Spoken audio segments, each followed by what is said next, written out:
ಕನ್ನಡಿಗನಿಗೆ ಮೊದಲ ಆದ್ಯತೆಯನ್ನ ನೀಡಿ ಪ್ರಾಧಾನ್ಯತೆಯನ್ನ ನೀಡಿ ಕೆಲಸಗಳಲ್ಲಿ ಅಂತ ಈಗೇನ್ ಹೇಳ್ತಿದ್ದೀರಾ?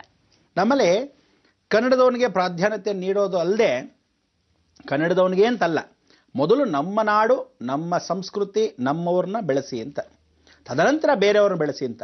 ನೋಡಿ, ಫಾರ್ ಎಕ್ಸಾಂಪಲ್ಲು ಎಷ್ಟೋ ವಿಧದಲ್ಲಿ ನಮ್ಮಲ್ಲಿ ಎಷ್ಟೋ ಜನ ಸೋತು ಗೆದ್ದವರು ಇರ್ತಕ್ಕಂಥವಿದ್ದಾರೆ, ಗೆದ್ದು ಸೋತವರಿದ್ದಾರೆ. ನಾವುಗಳು ಏನು ಅಂದರೆ, ಹೊರ ರಾಜ್ಯದಲ್ಲಿರ್ತಕ್ಕಂಥ ಅವನಿಗೆ ಏನು ಗೊತ್ತು ಭಾಷೆ ಬಗ್ಗೆ, ಒಂದು ಗೌರವ ಏನಾದರೂ ಗೊತ್ತಾ, ಅವನಿಗೆ ಯಾವ ರೀತಿಯಾದ ಲೋಕಲಲ್ಲಿ ನಮ್ಮ ಇರ್ತಕ್ಕಂಥ ಒಂದು ಮಾಧ್ಯಮದಾಗಲಿ, ಹೊರಭಾಗದಲ್ಲಿರ್ತಕ್ಕಂಥ ಚಿಂತನೆ ಆಗಲಿ, ನಮ್ಮ ಸಂಸ್ಕಾರಗಳಾಗಲಿ ಅವನಿಗೆ ಗೊತ್ತೇ ಇರಲ್ಲ. ಅವನಲ್ಲಿಂದ ಬಂದು ಕಲಿಯುವಂಥದ್ದೇನು. ಅದಕ್ಕೆ ಹೀಗೆ ಪ್ರತಿಯೊಬ್ಬ ಮನುಷ್ಯನಿಗೂ ಇರ್ತಕ್ಕಂಥ ಗೊಂದಲದಲ್ಲಿ ಸರಿತಿದ್ದುಪಡಿಸೋದು ಬಹಳ ಕಷ್ಟ. ಬಿಕಾಸ್ ಪ್ರತಿಯೊಬ್ಬನಿಗೂ ಸೊಸೈಟಿನ ಕ್ಲೀನ್ ಮಾಡೋದೇ ಗೊತ್ತಿಲ್ಲ. ಯಾಕೆಂದರೆ ಬೇಲಿನೇ ಎದ್ದು ಹೊಲ ಮೇಯ್ತಾ ಇದೆ ನೋಡಿ. ಆಗ ಮೊದಲಿರ್ತಕ್ಕಂಥ ಪ್ರಾಣಿ ಪಕ್ಷಿಗಳು ಅಯ್ಯೋ ಪಾಪ ಅಂತ ಇರ್ತಕ್ಕಂಥ ಪಶು ಜೀವಿಗಳು ಏನು ಮಾಡುತ್ತವೆ ಅಲ್ವಾ? ಅದಕ್ಕೆ ನೀವುಗಳೆಲ್ಲ ಒಂದು ವಿಶೇಷವಾಗಿರ್ತಕ್ಕಂಥ ಸಂಕೀರ್ಣವನ್ನು ಹೇಳ್ತೀನಿ ಕೇಳಿ. ಈ ಸಂಕ್ರಮಣ ಭಾಳ ಒಂದು ವೈಷಮ್ಯವಾಗಿ ನಡೀಬೇಕು. ಆದರೆ ಇಲ್ಲಿ ಒಂದೊಂದು ಸಂಕ್ರಮಣ ಬಹಳ ವಿಶೇಷ. ಸಂಕ್ರಮಣ ಮೊದಲು, ಸಂಕ್ರಾಂತಿ ಮತ್ತೆ. ಭೋಗಿ ಹಬ್ಬ ಯಾವತ್ತೋ ಇವತ್ತು, ತದನಂತರ ಏನೋ ಸಂಕ್ರಮಣ, ಆಮೇಲೇನೋ ಸಂಕ್ರಾಂತಿ. ವಿಚಾರ ಏನಂದರೆ ಇಷ್ಟೇ, ಸಂಕ್ರಾಂತಿ ಶಂಕರ ರಾಂತಿ. ರಾಂತಿ ಅಂತಕ್ಕಂಥದ್ದು ಏನು ಅಂದರೆ ಶಂಕರನ ರಾಂತಿ, ರಾಕ್ಷಸನ ಗುಣಗಳನ್ನು ಓಡಿಸ್ತಕ್ಕಂಥದ್ದೇ ಸಂಕ್ರಾಂತಿ. ಪೈರು ಫಸಲನ್ನು ಯಾವ ಕಾಲಕ್ಕೂ ಭೋಗಿ ಹಬ್ಬ ಅಂತ ಮಾಡಿದಾಗ ಕ್ರಿಮಿ ಕೀಟ ಜೀವರಾಶಿಗಳನ್ನ ಓಡಿಸ್ತಕ್ಕಂಥದ್ದು, ರಾಕ್ಷಸ ಗುಣಗಳನ್ನು ಓಡಿಸೋದು. ಭೋಗಿ ಹಬ್ಬ ಮಾಡಿದಾಗ ಸಂಕ್ರಮಣ ಅಂದರೆ ಹೊಸ ನೀರು ಬರುವಾಗ ಹಳೆ ನೀರು ಕೊಚ್ಕೊಂಡು ಹೋಗೋದು. ಅಂದರೆ ಪ್ರತಿಯೊಂದಿಗೂ ವಿಚಾರವಾಗಿ ದೊಡ್ಡವರು ಕಿರಿಯರು ಏನಾದರೂ ಒಂದು ಕಲೀಲಿ ಅಂತ ಹೇಳಿ ಒಂದು ಸಂಸ್ಕಾರವನ್ನು ಆಚರಣೆಯನ್ನು ಮಾಡ್ಕೊತಾ ಬಂದರು. ಅದೇ ಸಂಸ್ಕೃತಿ ಆಗೋಯ್ತು. ಅದರಲ್ಲಿ ನಮ್ಮಲ್ಲಿ ಸಂಕ್ರಮಣ ಅನ್ನೋದೇನು ಅಂದರೆ ಮಕರ ಸಂಕ್ರಮಣ. ಮಕರ ಅಂದರೆ ಏನು? ಮೊಸಳೆ ಅಂತ ಇಟ್ಕೊಳ್ಳೋಣ. ಈ ಮಕರ ರಾಶಿಯಲ್ಲಿ ಮೊಸಳೆ ಅಂದರೆ ಒಳಭಾಗದಲ್ಲಿ ಗುಪ್ತವಾಗಿರ್ತಕ್ಕಂಥದ್ದು. ನೀರು ಎಲ್ಲಿ ಬರುತ್ತೆ ಗೊತ್ತಿಲ್ಲ. ಎಲ್ಲಿಂದ ಬಂತೋ? ತಲಕಾವೇರಿಯಲ್ಲಿ ಸಂಕ್ರಮಣಕ್ಕೆ ವಿಶೇಷವಾಗಿ ಬರುತ್ತೆ. ತುಲಾ ಸಂಕ್ರಮಣ ಅಂತ ಬಂದಾಗ ಅದು ಬರುತ್ತೆ. ಹೀಗ ಮಕರ ಸಂಕ್ರಮಣ ತುಲಾ ರಾಶಿಯಲ್ಲಿ ಬಂದಾಗ ಕಾವೇರಿ ಬರ್ತಾಳೆ. ಮಕರ ಸಂಕ್ರಮಣದಲ್ಲಿ ಮಕರ ಸಂಕ್ರಾಂತಿಯಿಂದ ಬಂದಾಗ ಏನಾಗತ್ತೆ? ಜೀವನದಲ್ಲಿ ಭೂಮಿಯಲ್ಲಿ ಬರ್ತಕ್ಕಂಥ ಫಸಲು, ಒಂದು ನೀರಿಗೆ, ಇನ್ನೊಂದು ಭೂಮಿಗೆ. ಈ ರೀತಿ ಆ ಸಂಕ್ರಮಣನ ಆಚರಣೆಯನ್ನು ಮಾಡ್ತಕ್ಕಂಥ ಸಮಯದಲ್ಲಿ ನಮ್ಮಲ್ಲಿ ಎಷ್ಟೋ ಜನ ಮಹನೀಯರು ಕೃಷ್ಣದೇವರಾಯರು ಪೂಜೆ ಮಾಡತಕ್ಕಂಥ ವಿಧಾನಗಳು, ಕೃಷ್ಣದೇವರಾಯರು ಪೂಜಿಸ್ತಕ್ಕಂಥ ವಿಶೇಷವಾಗಿದ್ದ ಮಹಾಕ್ಷೇತ್ರಗಳಲ್ಲಿ ಒಂದು ವಿಶೇಷವಾದ ಕ್ಷೇತ್ರ ಬೆಂಗಳೂರಲ್ಲೇ ಇರತಕ್ಕಂಥ ವಿಚಾರ. ರಾಮಕೃಷ್ಣ ಪರಮಹಂಸರ ರಾಮಕೃಷ್ಣ ಆಶ್ರಮದ ಹಿಂದ್ಗಡೆ ನಾವುಗಳು ನೋಡ್ಬೋದು. ಏನಂತ? ಅಲ್ಲಿ ಒಂದು ಈಶ್ವರನ ಲಿಂಗ ಇದೆ, ಆ ಒಂದು ದೇವಸ್ಥಾನ ಇದೆ. ಏನದು? ಗವಿ ಗಂಗಾಧರೇಶ್ವರ. ಗವಿಯಲ್ಲಿ ಕೂತಿರೋ ಗಂಗಾಧರೇಶ್ವರ. ಗಂಗಾಧರ ಅಂತ ಯಾಕೆ ಹೆಸರು ಬಂತು?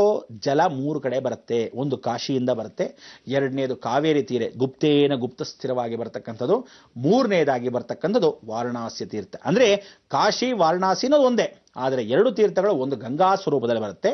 ಗಂಗಾಧರೇಶ್ವರನ ಕಾಶಿ ತೀರ್ಥ ಅಂತ ಅನ್ಸ್ಕೊಳ್ಳುತ್ತೆ. ತದನಂತರ ವಾರಣಾಸಿ ತೀರ್ಥ ಅಂದರೆ ಗಂಗೆನೇ ಸ್ವತಃ ಬಂದ್ಲು ಅಂತ ಗಂಗಾಧರೇಶ್ವರ ಅಂತ ಹೆಸರು ನಾಮಕರಣ. 3ನೇ ತೀರ ಗುಪ್ತವಾಗಿರ್ತಕ್ಕಂಥ ಕಾವೇರಿ, ಪಾತಾಳದಲ್ಲಿ ಅಂತರ್ಗಂಗೆ. ಗಂಗೆ ಒಳಭಾಗದಲ್ಲಿ ಅಂತರದಲ್ಲೇ ಹರ್ಕೊಂಬಂದ್ಲು, ಅದಕ್ಕೆ ಗವಿಯಲ್ಲಿ ಗವಿ ಗಂಗಾಧರೇಶ್ವರ. ಇವನಿಗೆ ಯಾರು ಬರ್ತಾನೆ? ಸಾಕ್ಷಾತ್ ಸೂರ್ಯನೇ ಪೂಜೆ ಪುನಸ್ಕಾರವನ್ನು ಮಾಡೋಕ್ಕೆ ಬರ್ತಾನೆ ಈ ಸಂಕ್ರಾಂತಿಯಂದು. ಅದಕ್ಕೆ ಎಷ್ಟು ಜನ, ಲಕ್ಷಾಂತರ ಜನ ಕಾದಿದ್ದೀರಾ, ಎಷ್ಟೋ ಜನಕ್ಕೆ ಅನುಭವ ಆಗಿದೆ, ಬಹಳ ಸಂತೋಷ. ಬೇರೆ ಬೇರೆ ಮಾಧ್ಯಮದಲ್ಲಿ ಬೇರೆ ಬೇರೆ ಸಲ ತೋರಿಸಿದ್ದೀರಾ. ಬೆಟ್ಟ ಅಂದ್ರೆ ಏನು? ಸ್ಥಿರ ಅಂತ. ಸ್ಥಿರದಲ್ಲಿ ಸೂರ್ಯನು ಒಳಭಾಗದಲ್ಲಿ ನುಗ್ಗಿದಾಗ ವಿದ್ಯಾಕಾರಕ.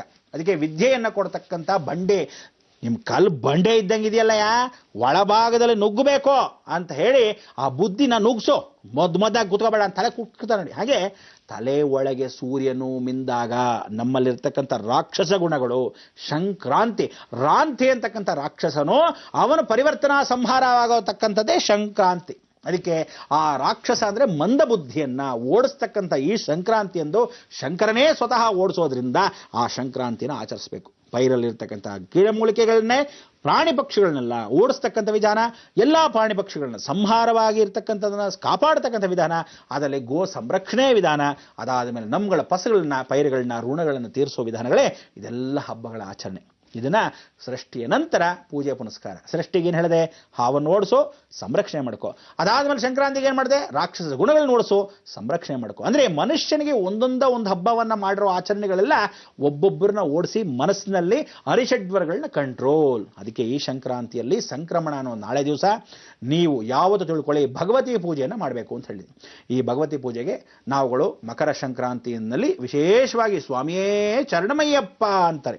ಈ ಶರಣಮಯ್ಯಪ್ಪ ಆಗಿರತಕ್ಕಂಥ ಸ್ವಾಮಿಯ ದರ್ಶನವನ್ನ ಈ ಸಂಕ್ರಾಂತಿಯಲ್ಲಿ ಜ್ಯೋತಿಯ ಬೆಳಕು ಅಂತಾರೆ. ದೀಪ ಬೆಳಗೋದು ಬಿಡೋದು, ದೀಪ ಹಿಂದ್ಗಡೆ ಬರೋದು ಬಿಡೋದು, ಇದೆಲ್ಲ ಒಂದು ಮಾಯಾಲೋಕ. ಇದೆಯೋ ಇಲ್ವೋ ಎಷ್ಟೋ ಜನಕ್ಕೆ ಗೊತ್ತಿಲ್ಲ. ಇಲ್ಲದೆ ಇದ್ರು ಇದೆ ಅಂತಾರೆ, ಇದೆ ಅಂದ್ರೆ ಇಲ್ಲ ಅಂತಾರೆ. ಎಷ್ಟೋ ಜನ ಬೆಂಕಿಯನ್ನು ಹಚ್ತಾರೆ ಅಂತಾರೆ. ಎಲ್ಲವೂ ನಿಗೂಢವೆ ಅಂತ ಹೇಳ್ತಾ ಇರ್ಬೋದು, ಆದ್ರೆ ಸತ್ಯ ಇದ್ದೇ ಇದೆ ಅಲ್ವಾ? ಬೆಂಕಿ ಹೊಗೆ ಆಡ್ತಾ ಇದ್ದಾಗ ಬೆಂಕಿ ಆಗದೆ ಇರ್ತೀಯ. ಹಾಗೆ ಪ್ರತಿಯೊಂದು ವಿಚಾರವೂ ಸತ್ಯ ಏನಿದೆಯೋ ಅಷ್ಟು ಮಾತ್ರ ಜನಕ್ಕೆ ಗೊತ್ತಿರಬೇಕು. ನಿಜವಾದ ಸಂಕ್ರಾಂತಿಯಂದು ಶಬರಿಮಲೆ ಸ್ವಾಮಿ ಅಯ್ಯಪ್ಪನ ಕ್ಷೇತ್ರದಲ್ಲಿ, ಸಾಕ್ಷಾತ್ ಸರ್ಪಕ್ಷೇತ್ರವಾಗಿರೋ ಕ್ಷೇತ್ರದಲ್ಲಿ ಕಪ್ಪಾಗಿರ್ತಕ್ಕಂಥ ಶನಿಯನ್ನ, ಅಂದ್ರೆ ನಮ್ಮ ಕರ್ಮಗಳನ್ನ ಕಳ್ಕೊಳ್ಳಕ್ಕೆ ಯಾರು ಜ್ಯೋತಿಯ ಬೆಳಕಿನ ಹತ್ರ, ಆ ಸಾಕ್ಷಾತ್ ಅಯ್ಯಪ್ಪನ ಹತ್ರ, ಅಂದ್ರೆ ಹರಿಹರ ಸುತನೇ ಅಯ್ಯಪ್ಪ ಅಂತ ಕರೀತಾರೆ. ಯಾವ ಕಾರಣಕ್ಕೂ ತಿಳ್ಕೊಳ್ಳಿ, ಹರಿ ಯಾವ ಕಾರಣಕ್ಕೂ ಮೋಹಿನಿ ಸ್ವರೂಪ. ಅದಕ್ಕೆ ವಿಷ್ಣು ಮಾಯೇತಿ ಸಂಸ್ಥಿತ, ಹೆಣ್ಣಾಗ್ತಾನೆ. ಮಾಯೆಯಲ್ಲಿ ಶಿವನು ಗಂಡಾಗ್ತಾನೆ. ಇವರಿಬ್ಬರ ಸಂಗಮವೇ ಶಕ್ತಿ ಅಂಶ. ತಾಯಿ ಆಗೋದ್ರು ಇಬ್ಬರೂ ಸೇರಿದಾಗ ಒಂದು ಶಕ್ತಿ ಅಂಶ. ಅವಳಿಗೆ ಜನನವನ್ನ ನೀಡಿರ್ತಕ್ಕಂಥವನು ಸಾಕ್ಷಾತ್ ಅಯ್ಯಪ್ಪ. ಅಂದ್ರೆ ಅಮ್ಮನವರೇ ಪುತ್ರನಾಗಿರ್ತಕ್ಕಂಥ ಈ ಸುಬ್ರಹ್ಮಣ್ಯನು ಇವರಿಬ್ಬರ ಅವತಾರದಲ್ಲೇ ಅಯ್ಯಪ್ಪನು. ಹಾಗಾದಾಗ ಕಪ್ಪು ಕ್ಷೇತ್ರವಾಗಿರ್ತಕ್ಕಂಥ ಪಂಪಾ ಕ್ಷೇತ್ರದಲ್ಲಿ, ಸರ್ಪಗಳ ಕ್ಷೇತ್ರದಲ್ಲಿ ವಾಸವಾಗಿರ್ತಕ್ಕಂಥ ಈ ಜಗಜ್ಜನನಿಯ ಪುತ್ರನಾಗಿರೋ ಅಯ್ಯಪ್ಪನು 3 ವಿಧವಾದ ಅಯ್ಯಪ್ಪ. ಆ 3 ವಿಧವಾದ ಅಯ್ಯಪ್ಪನು ಯಾರು? ನಾವು ನೋಡ್ತಕ್ಕಂಥದ್ದು, ನಾವು ನೋಡಬೇಕಾದ್ದು, ನಾವು ಪೂಜೆಯನ್ನು ಮಾಡಬೇಕಾದ್ದು ಯಾವುದು ಅಂದರೆ ಕಿರಾತಕ. ಅಂದರೆ ಕಿರಾತಶಾಸ್ತ್ರ ಅಂದರೆ ಧರ್ಮಶಾಸ್ತ್ರ, ಅರ್ಥಶಾಸ್ತ್ರ, ಕಿರಾತಶಾಸ್ತ್ರ. ಕಿರಾತಶಾಸ್ತ್ರ ಅಂದರೆ ಹುಲಿ ಮೇಲೆ ಕೂತ್ಕೊಂಡಿರೋ ಅಯ್ಯಪ್ಪ. ಧರ್ಮಶಾಸ್ತ್ರ ಅಂದರೆ ಕಾಲನ್ನು ಹೀಗೆ ಇಟ್ಕೊಂಡು ದಾರವನ್ನು ಕಟ್ಟಿರೋದು ಧರ್ಮಶಾಸ್ತ್ರ. ಅರ್ಥಶಾಸ್ತ್ರ ಅಂದರೆ ಪೂರ್ಣ, ಪುಷ್ಕಲಾಂಬ ಅಂತ ಇಬ್ಬರು ಹೆಂಡತಿರು. ಇವನಿಗೆ ಇಬ್ಬರು ಹೆಂಡತಿರಿದ್ದಾರೆ. ಎಲ್ಲರೂ ಅನ್ಕೊಂಡ್ಬಿಟ್ಟಿದ್ರೆ ಪೆದ್ದುಗಳು, ಅಯ್ಯೋ ಮದುವೆ ಆಗಿಲ್ಲ ಅಂತ. ಖಂಡಿತ ಮದುವೆ ಆಗಿದೆ. ಮದುವೆ ಆಗದಿದ್ದವನ್ನ ನೀವು ಪೂಜೆ ಮಾಡ್ತಾ ಇರೋದು. ಮದುವೆ ಆದ್ಮೇಲೆ ನೀವು ನೋಡೇ ಇಲ್ಲ, ಅವ್ನು ಫಾರಿನ್ಗೆ ಹೋಗಿರ್ತಾನೆ ಅಲ್ವಾ? ಅಯ್ಯಪ್ಪನಿಗೆ ಇಬ್ಬರು ಹೆಂಡತಿರು, ಪೂರ್ಣ, ಪುಷ್ಕಲಾಂಬ ಅಂತ ಇರತಕ್ಕಂಥ ವಿಧಾನ. ಇದು ಸತ್ಯವಾಗಿರ್ತಕ್ಕಂಥ ರಹಸ್ಯ. ಆ ಕಾಲದಲ್ಲಿ ಬ್ರಹ್ಮಚಾರಿ ಪೂಜೆಯನ್ನ ಮಾಡೋದು ಬೆಟ್ಟದ ಮೇಲೆ. ಅದಕ್ಕೆ ನೀವುಗಳೆಲ್ಲ ಒದ್ದೆ ಬಟ್ಟೆಯನ್ನು ಹೊಟ್ಕೊಳ್ಳೋದು ಬ್ರಹ್ಮಚಾರಿ ಹತ್ರ, ಅವನ ಶ್ರೇಷ್ಠತೆಯನ್ನು ನೋಡ್ಕೊಳ್ಳೋದು. ಎಲ್ಲರೂ ಕಾಪಾಡ್ಕೊಳ್ಳಿ, ಕೋಪಿನ ಭದ್ರತೆ ಮಾಡ್ಕೋಬೇಕು. ಗಂಡಸರು ಆದವರು ಹರಿಷಡ್ವರ್ಗಳನ್ನ ಕಂಟ್ರೋಲ್ ಮಾಡ್ಕೋಬೇಕು. ಅದಕ್ಕೆ ಹೆಂಡತಿ ಮಕ್ಕಳನ್ನ ದೂರ ಇಟ್ಟು ಶುಚಿರ್ಭೂತವಾಗಿ ಹೋಗ್ತಕ್ಕಂಥ ಅವಕಾಶ. ನೀವೆಲ್ಲ ಮಾಡ್ತೀರಾ ಅಂತ ಸಿಗರೇಟ್ ಎತ್ತ ಕೂತಿರ್ತೀರ. ಎಂಥ ದರಿದ್ರದವರು. ನಿಮಗೆಲ್ಲ ಪಾಠ ಕಲ್ಸಕ್ಕೆ ಹೆಂಗೆ ಮಾಡ್ತಾರೆ ಪಾಪ ಗಂಡ ಹೆಂಡತಿ. ಆ ಹೆಂಡತಿ ಆದವಳು, ಅತ್ತೆ ಆದವಳು, ಎಳ್ಕೊಂಬನ್ರ ನನ್ನ ಮಗನ್ನ, ಎಳ್ಕೊಂಬಂದು ತಣ್ಣೀರು ಸ್ನಾನ ಮಾಡಿಸಿ ಒಂದು ಮಾಲೆಯನ್ನು ಹಾಕ್ಬಿಡ್ತಾರೆ. ಯಾಕೆ ಅಂದರೆ ಬಲವಂತವಾಗಾದರೂ ಅವನು ಬೀಳಲಿ ಅನ್ನಕ್ಕೋಸ್ಕರ.